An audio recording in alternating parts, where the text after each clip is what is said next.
Hey, it's DBJ. Um, kind of my own personal view of magical styles. Yes, about classic D&D, fifth edition D&D, but actually any of the games, even the OSR games. Um, I'm sure, like many of you out there, that for the most part, as far as verbal components, somatic components, and material components for spells, meaning somatic movement of the hand and body, verbal components, speaking, chanting, singing, whatever, and material components, bat guano, eye of newt, 100 gold piece pearl, the classic things, whatever, 50 gold piece pearl, whatever, I can't remember the name of it. Um, that we tend to gloss over those things, and especially with the cantrips, be- because we feel that it may slow down the cinematic nature of Dungeons and Dragons in general. Well, I actually am in agreement completely with that. But on the other hand of that, I like magical styles. Now, I don't mean magical schools. I'm not talking about those boring ass evocation, abjuration, whatever. I think the words are accurate, but they are not descriptive.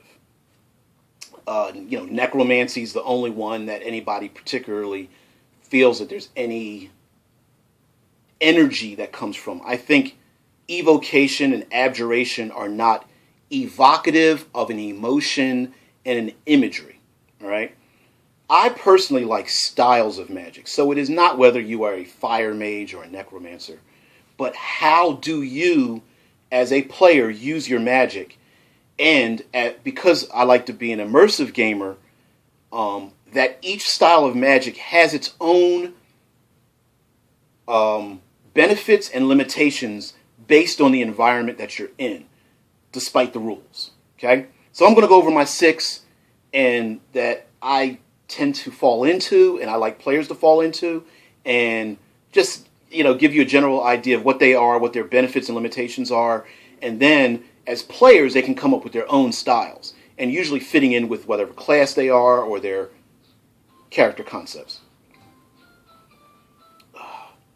So the first one is somatics, hand gestures, body gestures. Sorry about being out of frame right there. Sitting up. It is the idea that you need to move your hands in elaborate hands, arms, body in elaborate and specific kinds of patterns. Now, somatics, some you could say is a classic mage who draws runes in the air, and maybe a glow comes out of their hands as they draw these ancient sigils in the air, and those sigils disappear, and then suddenly the magic happens or something.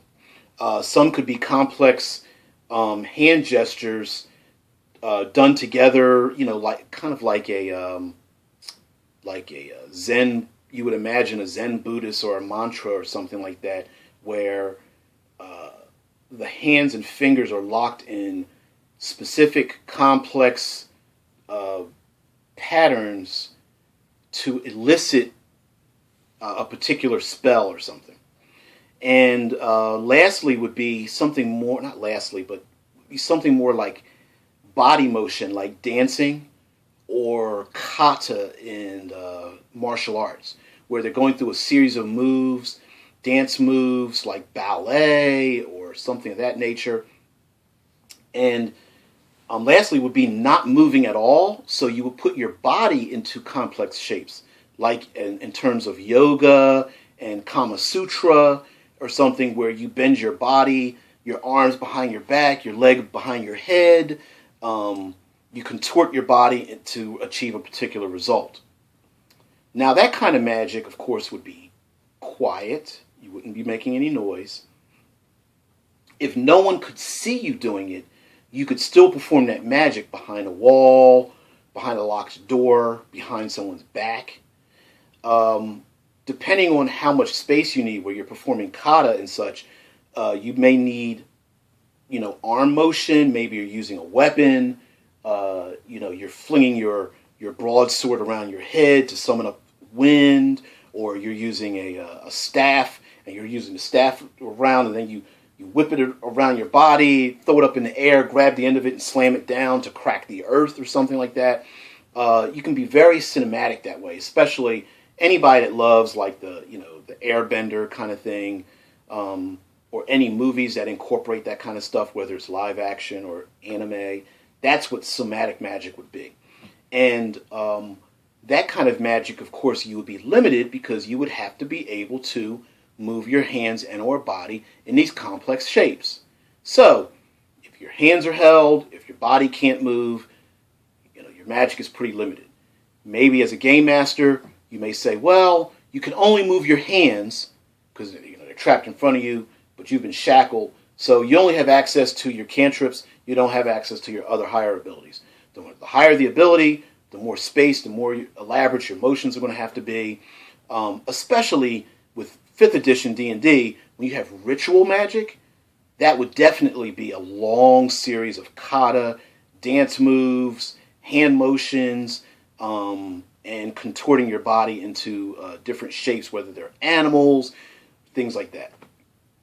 The second one would be verbal and audible components, where you can just stand there, but your voice, you're chanting, whether you are, a religious figure, whether you're chanting a mantra that allows you to go into a trance-like state, or whether you use true names to summon forth animals, or take control of plants, or summon forth fire by summoning the true nature of fire from the elemental plane.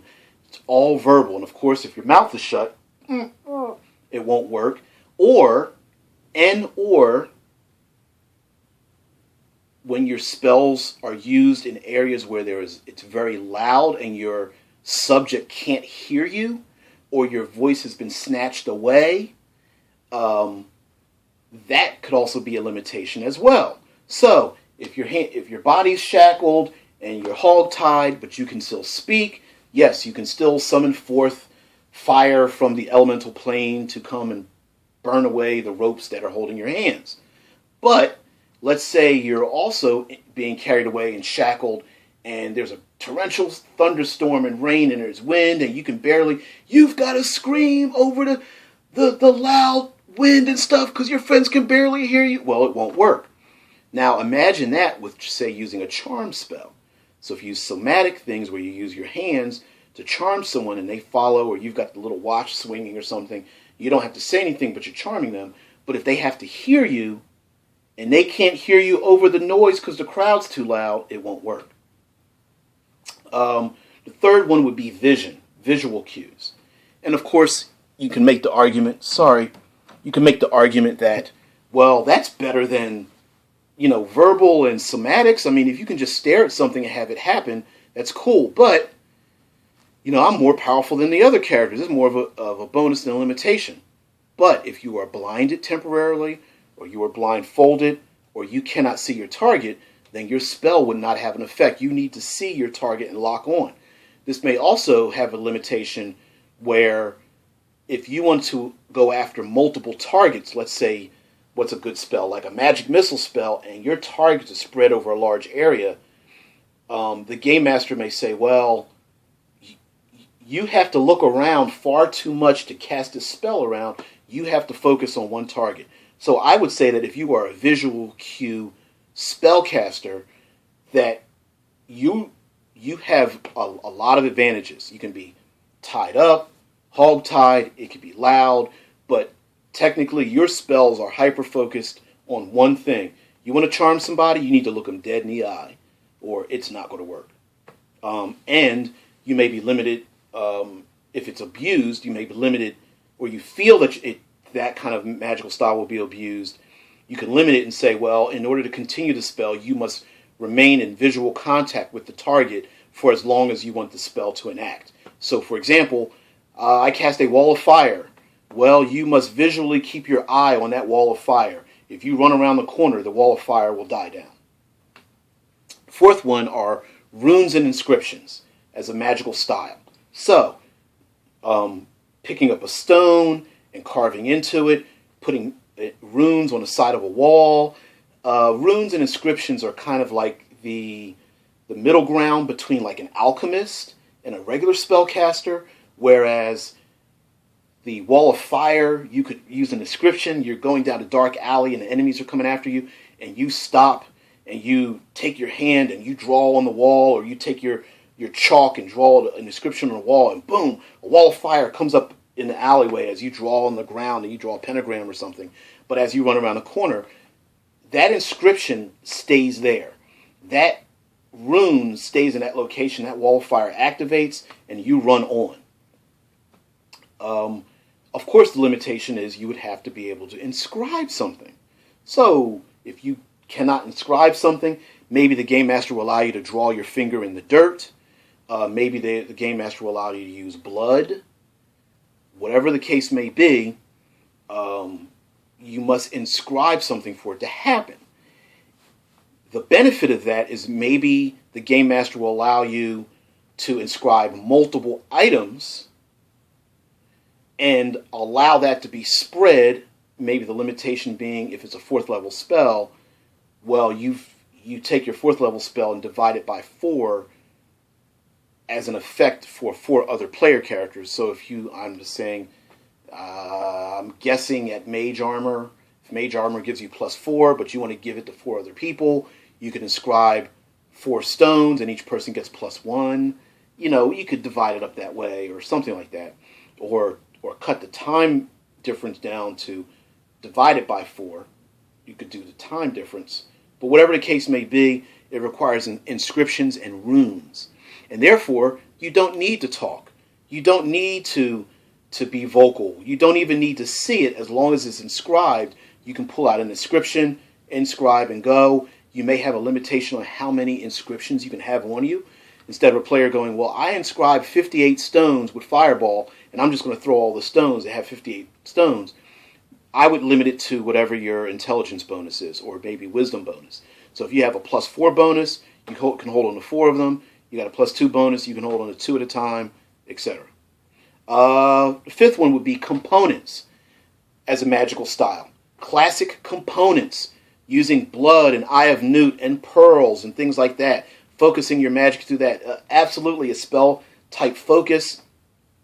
I would err in favor of flavor. So, let's say a player character gathers the bones of a giant, the blood of a Rakshasa, the scales of a lizard, the brains of an intellect devourer, or something like that, that the spell incorporates those things and those elements to have a greater or different or bizarre effect. So, using the bone of a giant and cracking that bone and using a spell to go after the giants, I would give them a benefit against those giants because they've added, value added the flavor of using the bones of a giant they had before, but then having that spell have a limited effect on everything else. So, the giants are there attacking with dire wolves and some wyverns, and I'm going to cast a spell to mass hold monster on all of them. And I'm going to use the giant bone and crack it and say, your souls belong to me, and throw it down to the ground or something. Okay, well, all the giants have a minus whatever of your intelligence modifier, but for all the other creatures, they get the same bonus to resist it, because you're really using it only against giants because you used an element of giant or something. That's a little too complicated, but adding in that flavor might be really cool. So, the player character wants to sneak into the royal palace, and they've stolen the hair from the princess's head to use that to sneak in. Well, yes, hey, maybe they look and appear and seem more regal, or as one of the royal family, because I use a spell to make myself look like one of the royal family. And I use it by taking the hair and tying a ring around my finger and tying it into a knot. And I use that. Using spell components can also be good because you won't be seen. If you use it behind a wall, you won't be heard. using behind a wall, you may not have to see the enemy, right? So using the same idea of using the spell against the giants, maybe they take the bone and grind it into powder to use against the giants, but they're behind player characters behind a wall. The giants are far away, but I use the spell against the giants, even though they can't see me. Maybe a game master would allow that to happen. I would, if that's the kind of player they are, if they're a component player. Especially if you're grognardy in a positive way, and you like to keep track of all those little things. Hey, I got a half-burnt candle. I've got the ground-up bones of a giant. I've got the blood of a Rakshasa and brain matter of an intellect devourer, and you use that for effects. That'd be awesome. Lastly, are concentration spells. And these come in different categories, but it's the idea of just concentrating and letting it happen. Now, someone would say, well, DBJ, that's probably the most powerful one, because they can just stand behind a wall, concentrate. It's completely silent. They don't have to look at anything. They don't have to move around. Wow, that's like psionics or something. Well, yes, but concentration spells, to me, effects, not necessarily spells, will come in very many forms, such as psionic abilities, wild magic, warlock magic, like from other planar elements that you're summoning from another thing. Even many cleric spells would come into this category. Of course, cleric spells would definitely come in like verbal and somatic thing, as well as visual cues. But concentration, to me, would automatically mean that every spell has concentration added to it.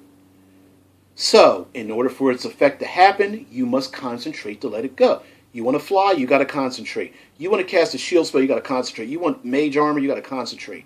You want to charm someone, you've got to concentrate to do it.